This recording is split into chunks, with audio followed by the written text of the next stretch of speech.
My name is Patricia Ann Carlson, and I'm 64 years old. What I'm about to share happened 5 years ago, during what I thought would be the twilight of a career and life, marked by success, then spectacular failure, and finally, self-imposed obscurity. This is a story about how words can destroy, how silence can suffocate, and how the very talents that ruined lives can be rebuilt to restore them. My story begins on a cold November evening 5 years ago. I was sitting in my cramped studio apartment, staring at my laptop screen, reading through old newspaper articles about myself. Articles I had saved not out of pride, but as penance, as reminders of what I had done. The apartment was silent except for the hum of the refrigerator, a silence that had defined my existence for 17 years. 17 years earlier, I had been someone entirely different. I was Patricia Carlson, celebrated investigative journalist, winner of 2 regional press awards, respected columnist for the Metropolitan Herald, with a circulation of 300,000 readers. I had built a reputation on fearless reporting, incisive commentary, and an ability to uncover truths others missed. My byline meant something. People trusted me. But on March 3rd, I destroyed all of that and destroyed someone else's life completely through a combination of ambition, negligence, and a failure to verify what should have been verified. It was a Tuesday morning when my editor, Gerald Morrison, called me into his office. "Patricia, we've got something big," he said, sliding a folder across his desk. "Anonymous tip about Dr. Michael Hendricks, the superintendent of Riverside School District. Financial improprieties, possible embezzlement, conflicts of interest. This could be huge." Dr. Michael Hendricks was a beloved figure in our community. Under his leadership, Riverside schools had gone from failing to flourishing. Test scores had risen, graduation rates had improved, and innovative programs had attracted national attention. He was being considered for state education commissioner. Parents adored him. Teachers respected him. He seemed almost too good to be true. And that's exactly what my source suggested, that it was too good to be true. The source, who called himself Concerned Citizen, provided documents, bank statements showing suspicious transfers, emails suggesting improper relationships with contractors, meeting minutes that appeared doctored. I spent 3 weeks reviewing everything, making calls, conducting interviews with people who spoke on background, building what seemed like a solid case. I should have done more. I should have contacted Dr. Hendricks directly for comment. I should have verified the documents more thoroughly. I should have questioned why this concerned citizen remained anonymous. I should have asked myself if I was being used. But I didn't. I was too excited about the story, too eager to break news that would cement my reputation, too convinced of my own judgment. The article ran on Sunday, March 3rd, above the fold with my byline. "Beloved Superintendent's Secret. Financial Scandal Rocks Riverside Schools." I detailed the alleged embezzlement, the suspicious contracts, the conflicts of interest. I quoted anonymous sources. I presented the documents as authentic. The response was immediate and explosive. By Monday morning, Dr. Hendricks had been placed on administrative leave. Parents were outraged. The school board called for his resignation. Television stations picked up the story. My article went viral. Other journalists called me for follow-ups. For 48 hours, I felt like I had done exactly what journalists are supposed to do: expose corruption, hold powerful people accountable, serve the public interest. Then everything fell apart. On Wednesday afternoon, a forensic accountant hired by Dr. Hendricks' attorney issued a report. The documents I had relied on were sophisticated forgeries. The bank statements were fake. The emails had been fabricated. The meeting minutes had been altered. Everything my anonymous source had provided was false. Within hours, the full truth emerged. Concerned Citizen was actually Richard Dempsey. a former assistant superintendent who had been fired by Dr. Hendricks 2 years earlier for financial misconduct. Dempsey had spent 2 years planning his revenge, creating elaborate forgeries, knowing that a journalist like me, hungry for a big story, might not verify thoroughly enough. Dr. Hendricks held a press conference that evening. His voice shook as he spoke. For 23 years, I have devoted my life to serving children and families. I have never stolen a penny. I have never acted improperly. Yet because of one article filled with lies, my reputation has been destroyed. My family has received death threats. My grandchildren are being harassed at school. My wife has had to take medical leave from work due to stress. He looked directly at the cameras. Patricia Carlson didn't just fail as a journalist. She participated in destroying an innocent person. She had a responsibility to verify, to contact me, to question her source. She did none of that, and now I've lost everything. The next morning, the Herald ran a front-page retraction and apology. My editor called me into his office. "You're suspended pending an internal investigation," he said quietly. "Patricia, how could you not verify those documents? How could you not contact Hendricks for comment? These are basic journalism principles." "I thought I had verified them," I said, my voice hollow. "I thought the source was credible." "You thought. You didn't know. And now a good man's life is in ruins." The investigation took 3 weeks. During that time, I watched my career disintegrate. Journalism organizations stripped me of my awards. Colleagues I had considered friends stopped returning my calls. Online commentators were merciless. "She's not a journalist, she's a hitman. She destroyed a man's life for a story. She should never work again." The Herald fired me at the end of March. "We can't keep you," Gerald said. "You violated every principle of ethical journalism. You didn't verify, you didn't provide balance, you didn't contact the subject, and because of that, you participated in destroying an innocent man's reputation." But the professional consequences were nothing compared to what happened to Dr. Hendricks. Despite the retraction, the damage was irreversible. The school board, bowing to public pressure and controversy, accepted his resignation. The position as state education commissioner went to someone else. His reputation, built over decades, had been shattered in days. Parents who once praised him now questioned everything he had done. Colleagues distanced themselves.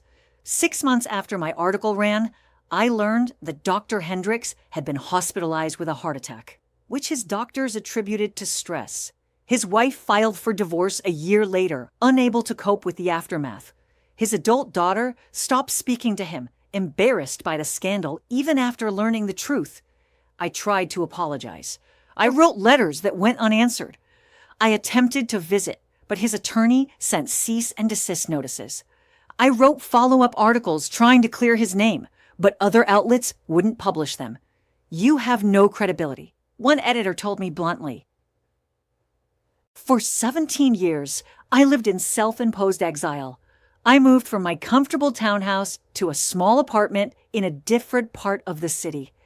I worked a series of meaningless jobs: retail clerk, administrative assistant, library aide, jobs that required no particular skill or responsibility.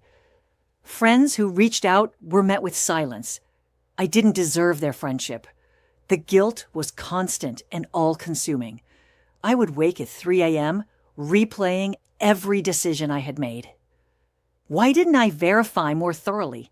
Why didn't I contact Dr. Hendricks? Why did I trust an anonymous source? Why was I so eager for the story that I abandoned basic journalistic principles?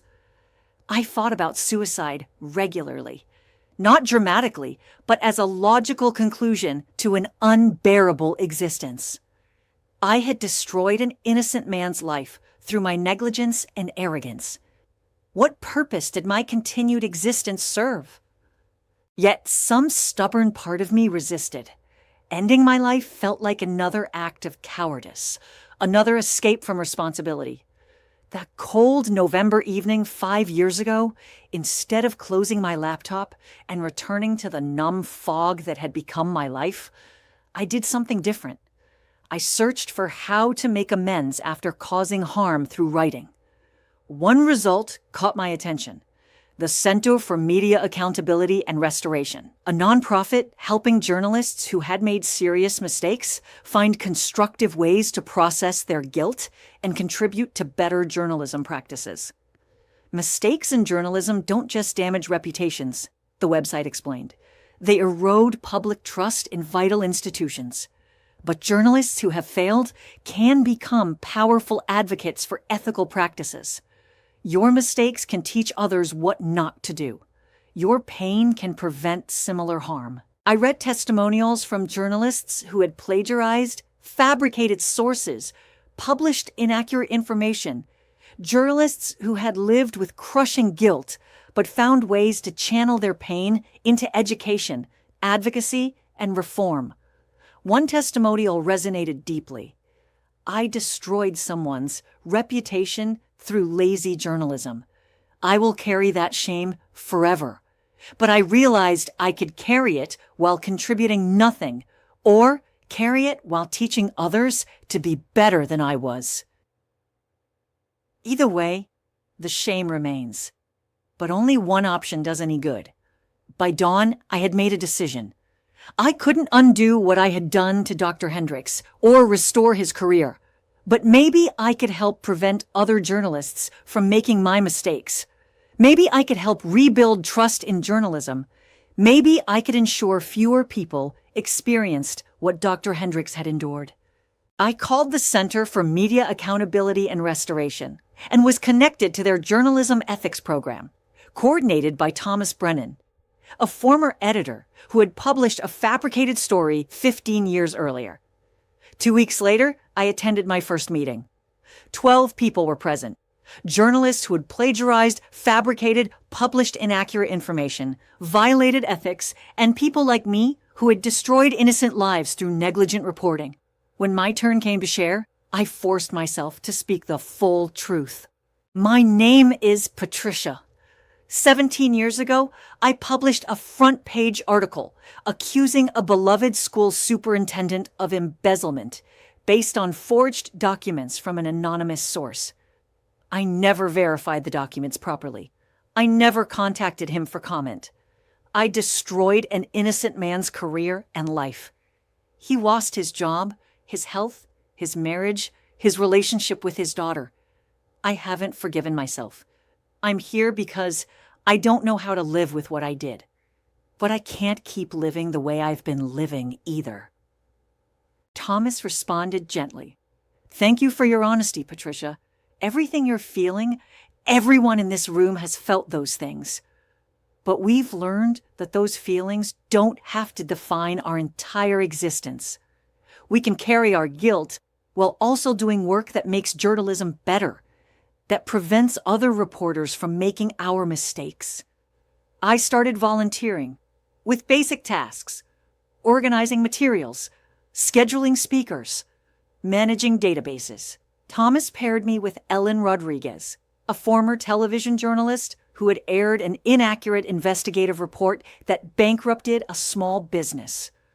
Some days I can barely function, Ellen confessed. But doing nothing, contributing nothing, just replaying my failure endlessly, that doesn't help the people I hurt. Teaching journalism students about verification and ethics, helping them understand consequences, that gives my continued existence some purpose. 3 weeks into volunteering, Thomas asked me to assist with a journalism ethics workshop for college students. He suggested I share my personal story. I stood before 40 journalism students, trembling. My name is Patricia Carlson. 17 years ago, I was an award-winning investigative journalist. I published a major story accusing a school superintendent of embezzlement. The story was based entirely on forged documents from an anonymous source with a vendetta. I never verified the documents properly. I never contacted the superintendent for comment. I destroyed an innocent man's life for a story that wasn't true. The room fell silent. I thought I was being a good journalist. I had worked in newspapers for 20 years. I had won awards. I thought my judgment was sound. But I made mistakes that cost someone everything: their career, their health, their family, their reputation. And I made those mistakes because I was excited about the story, because I wanted the byline, because I trusted my instincts instead of following basic verification principles. I explain how easily journalists can be manipulated by sources with agendas, how deadline pressure can lead to shortcuts, how ambition can override ethics, how the damage from one inaccurate story can last a lifetime. After the presentation, several students approached me. One young woman said, "I've been so eager to break big stories that I haven't been as careful as I should be. Thank you for showing me what can happen." Over the following months, I became increasingly involved. I completed courses in media law and ethics. I assisted with workshops for young journalists. But my primary role became storytelling, sharing what I had done and what I had learned so others wouldn't make the same mistakes. I received letters from journalists thanking me. One from Kevin Murphy particularly moved me. He wrote that after hearing my presentation, he spent an extra week verifying documents for an investigation instead of rushing to publish. The extra time revealed that 2 sources had provided misleading information. Without that verification, he would have published an inaccurate story that damaged innocent people. "I almost made your mistake," he wrote. "Because you were brave enough to share your failure, I didn't." 2 years into my volunteer work, Thomas approached me about testifying before a state press council investigating journalism ethics standards. 3 weeks later, I testified before the council. 17 years ago, I was an award-winning journalist with 2 decades of experience. I believed I understood journalism ethics. I believed my judgment was sound. I paused. I published a story that destroyed an innocent man's life because I failed to follow basic verification principles. I trusted an anonymous source without questioning their motives. I never contacted the subject of my investigation. I was more excited about the story than committed to the truth. I explained how every standard in the proposed ethics guidelines — mandatory verification, source diversity, subject notification, editor review — represented a barrier between ambition and destruction. "You have the power to prevent other journalists from making my mistakes," I concluded. "Strengthen these standards, make verification mandatory, protect both journalism and the people journalism covers." The council implemented stronger ethics guidelines 6 months later. The guidelines included mandatory verification protocols, multi-source requirements, and subject notification standards. Several journalism schools adopted them as teaching frameworks. But the work took an emotional toll. Every presentation meant reliving my failure. Every workshop required me to see the judgment in people's eyes. Some audiences were supportive. Others were hostile. After one particularly difficult session at a regional press conference, a veteran editor confronted me publicly. "You're asking us to feel sorry for you," he said, his voice dripping with contempt. "But what about Dr. Hendricks? Where's his rehabilitation tour? Where's his chance to rebuild his career?" "I'm not asking anyone to feel sorry for me," I replied, my voice steady despite my shaking hands. "I'm asking journalists to learn from my mistakes so they don't destroy other innocent people. Dr. Hendricks deserves far better than what I did to him. I can't give him back what he lost. All I can do is try to prevent others from suffering the same fate." The editor walked out. Several others followed him. But afterwards, a young reporter approached me. "My editor wants me to rush a story to publication," she said quietly. "After hearing you, I'm going to push back. I'm going to take the time to verify properly, even if it means missing the news cycle." These small moments kept me going through the difficult ones. Around this time, I also began writing again. Not journalism, but essays about ethics, accountability, and professional responsibility. A small online publication focused on media criticism agreed to publish them under a pseudonym. I wrote about the seduction of the big story, the pressure to break news first, the way ambition can override judgment, the ease of trusting sources who tell you what you want to hear. The essays found an audience. Readers didn't know they were written by Patricia Carlson, the disgraced journalist. They just knew they resonated with the challenges of ethical reporting in a fast-paced media environment. One essay, titled "The Anonymous Source: When Trust Becomes Betrayal," described in detail how I had been manipulated by Richard Dempsey. I explained the red flags I had ignored, the overly convenient timing, the source's refusal to meet in person, the documents that seemed almost too damaging, the lack of corroborating evidence from independent sources. I wanted to believe, I wrote. I wanted the story to be true because it was such a good story. And in that wanting, I abandoned the very principles that separate journalism from propaganda. The editor of the publication eventually learned my real identity. I expected her to pull my essays immediately.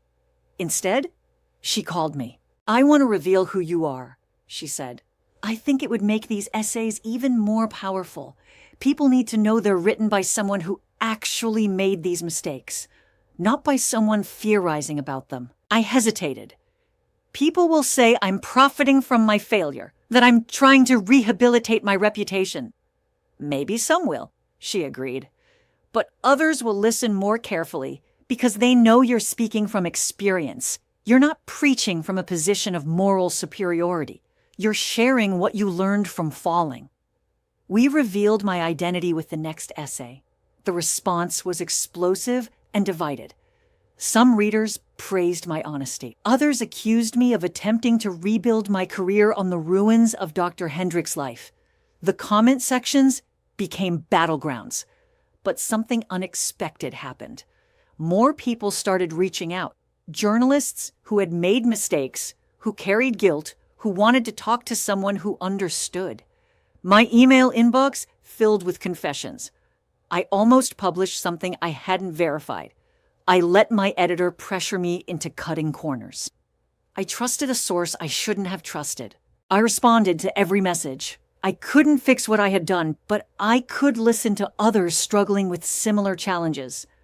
The most meaningful development came through Dr. Sarah Chen, a psychologist specializing in moral injury among professionals. "You've experienced severe trauma," Sarah told me.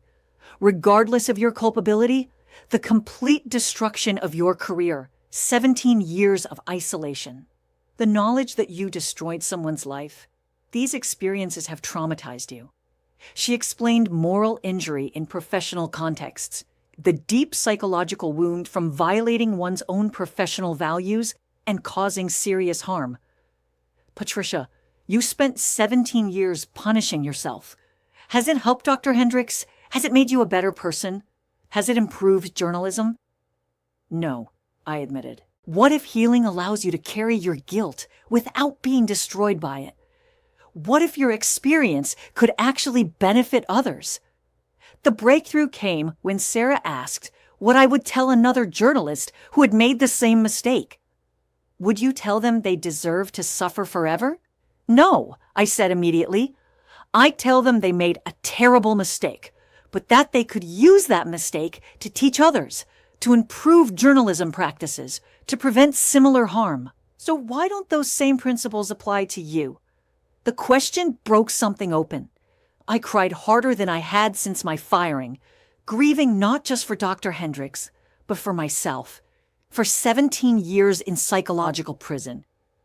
3 years into my volunteer work, Thomas asked me to participate in a documentary about journalism ethics and accountability.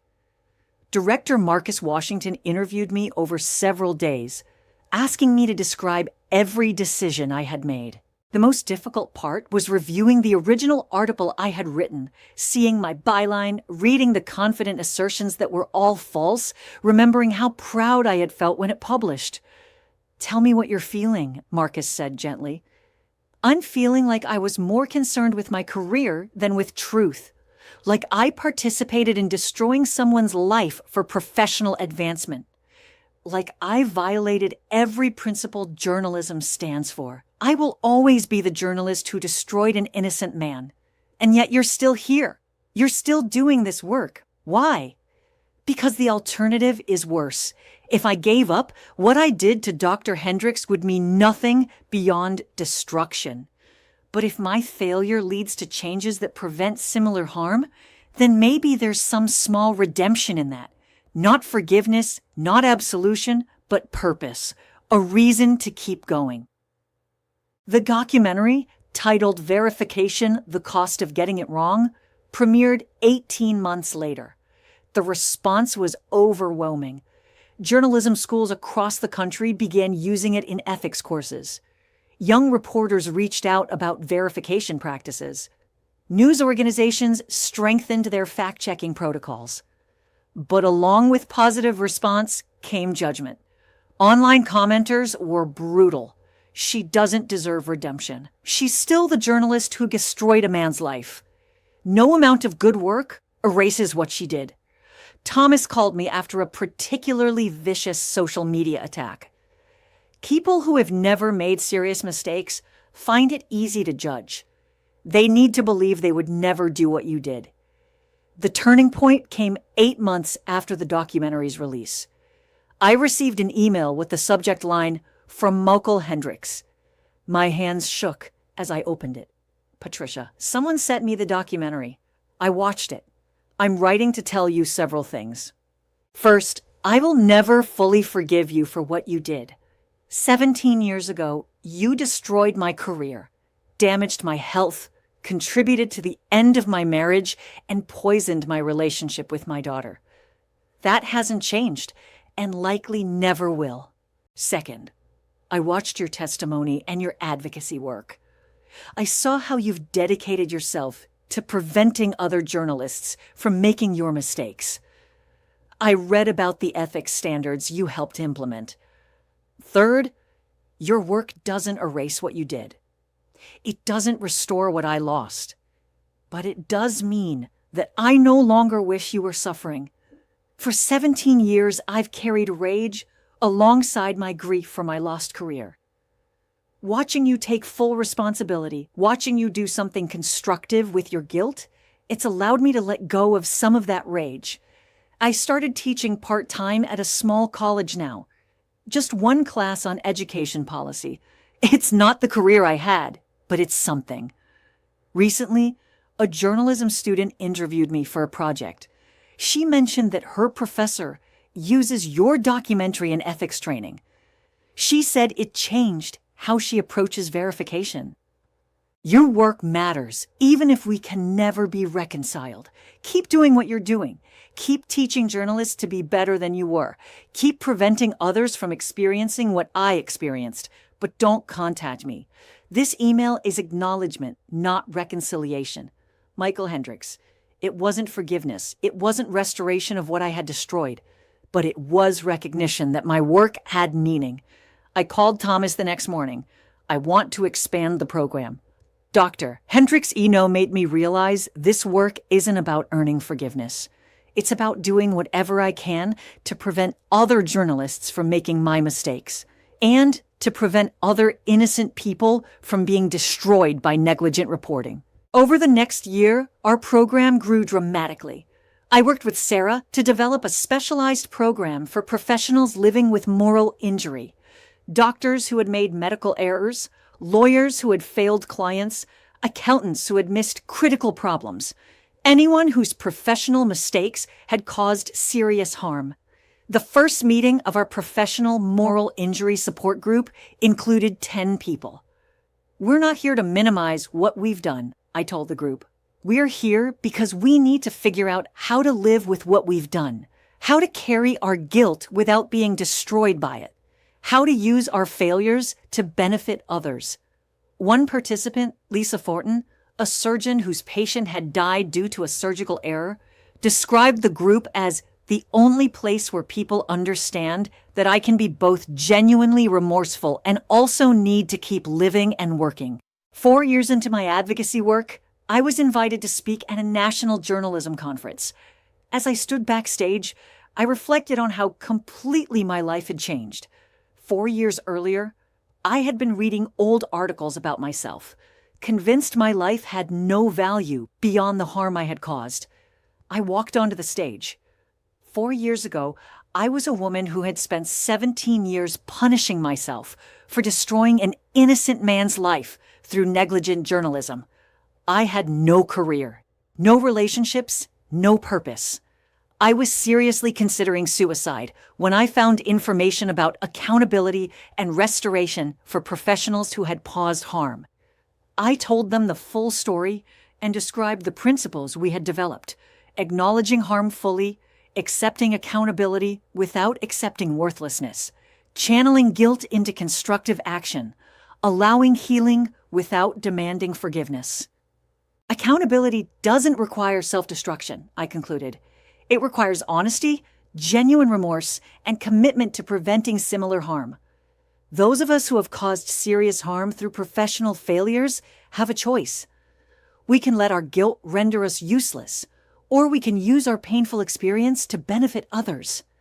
The standing ovation surprised me.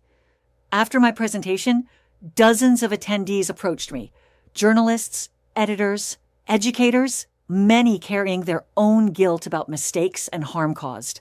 That night, I received a text from an unknown number. "This is Dr. Hendricks' daughter, Jennifer. I was at the conference today. I heard your speech. My father and I reconciled 2 years ago, after many years apart. He showed me your documentary and his email to you. I wanted you to know that he watches your work from a distance. He doesn't want contact, but he told me recently that he's glad you found a way to make something constructive from what happened. That means something to both of us." Jennifer, the following year brought unexpected developments. A major journalism foundation invited me to develop a comprehensive ethics training program. A grant funded national expansion of our moral injury support groups. I was asked to co-author a book with Sarah about transforming professional guilt into constructive action. The book, titled Carrying the Weight, Living Purposefully After Professional Failure, was published 2 years after the documentary and found an audience far beyond journalism. Doctors, lawyers, teachers, therapists, business leaders, anyone who had made serious professional mistakes. 5 years into my advocacy work, a young journalist named Amanda Torres approached me after a workshop. 3 years ago, I almost published an investigation based on questionable sources, she said. My editor suggested I watch your documentary first. After watching it, I spent 2 more months verifying everything. I discovered that 2 sources were lying, trying to use me to settle personal scores. If I had published, I would have destroyed innocent people's reputations. Her voice broke. You saved me from becoming you. You saved me from making a mistake I would have carried forever. And you saved the people I almost hurt. After Amanda left, I sat alone processing her words. Somewhere, people were living their lives, maintaining their reputations and careers, because I had shared my failure. They would never know how close they had come to being destroyed by negligent journalism. That evening, I wrote to Dr. Hendricks, sharing what had happened. I didn't expect a response and didn't receive one, but I felt he should know. Now, 5 years after that November evening when I sat in my apartment reading old articles about myself, I find myself living a life I never could have imagined. I coordinate journalism ethics programs in 8 states. I've trained over 500 young journalists. I speak regularly at conferences, universities, and news organizations. The moral injury support groups I helped establish now operate in 38 cities. The book Sarah and I wrote has been translated into 9 languages. My relationship with Dr. Hendricks remains non-existent, and I accept that. He owes me nothing. Not forgiveness, not reconciliation, not even acknowledgement. But knowing that he's aware of my work, that he no longer wishes me harm, that matters more than I can express. Most importantly, I wake up each morning with purpose. The guilt about what I did to Dr. Hendricks remains. It will never leave, but it no longer paralyzes me. Instead, it motivates me to do everything in my power to prevent other journalists from making my mistakes and to prevent other innocent people from being destroyed by negligent reporting. 2 months ago, I received a letter from a journalism professor named Robert Chen. Dear Ms. Carlson, I teach journalism ethics at State University. For 10 years, I've used your documentary in my classes. I wanted you to know that in that time, I've had 734 students. Many of them have gone on to journalism careers. Last month, I held a reunion for alumni. 23 former students attended. During dinner, we discussed the most valuable lessons from my course. 19 of them, independently, mentioned your documentary as the moment they truly understood the responsibility they were accepting as journalists. One former student, now an investigative reporter, told a story. She had nearly published an exposé based on an anonymous source's documents. She thought of your documentary and spent an extra month verifying. She discovered the documents were fabricated. Her extra diligence prevented her from destroying an innocent person's reputation and career. Another former student, now an editor, said he thinks of your story whenever a reporter wants to rush a story to publication. What would Patricia Carlson do now? He asks. Would she verify more? Would she wait? Would she question her source? Ms. Carlson, you made a terrible mistake 17 years ago. But because you chose to transform that mistake into teaching and advocacy, you've influenced 734 journalism students who have gone on to influence countless others. The ripple effects of your work extend far beyond what you can see. Dr. Hendricks lost his career because of you. But hundreds, maybe thousands, of people have kept their reputations and careers because of what you've done since. That doesn't erase what you did, but it matters. With respect, Robert Chen, I keep Professor Chen's letter on my desk, along with messages from other journalists and educators, and a small framed photo of my younger self holding one of my journalism awards, a reminder of who I was, what I did, and how far I've traveled. If I could share one message from my journey, it would be this. The worst moments of our professional lives don't have to define our entire existence. We can carry terrible guilt, can acknowledge catastrophic failures, can accept that we've caused irreversible harm, and still build lives of meaning and purpose. Redemption isn't about erasing what we've done.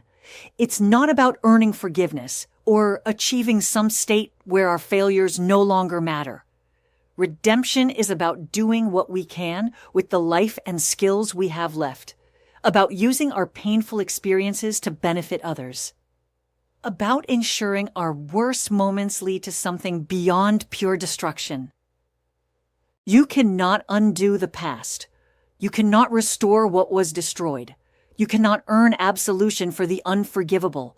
But you can wake up each morning and choose to do something constructive with your guilt. You can channel your pain into prevention. You can transform your failures into wisdom that protects others. The weight doesn't disappear. You learn to carry it, and sometimes, if you're fortunate, you discover that the weight you're carrying can become ballast that steadies you, grounds you in purpose, connects you to others who need what you've learned through suffering. Dr. Michael Hendricks is 71 now. I think about him often, not just about what I did to him, but about who he might have become if I hadn't destroyed his career. And then I think about Amanda Torres and Professor Chen's 734 students, and the countless people who were protected because journalists learned from my mistakes. It's not enough. It will never be enough. But it's something. And sometimes when guilt threatens to drown me, the way my article drowned Dr. Hendricks' career, I remember that something is infinitely better than nothing. That purpose is infinitely better than despair. That carrying this weight while moving forward is infinitely better than carrying it while standing still. The words that destroyed one man's life taught me about the power of language, about responsibility, about consequences. But they also taught me about accountability, about growth, about using my skills to build rather than destroy. We are all carrying the weight of our failures in some way, trying to figure out how to move forward.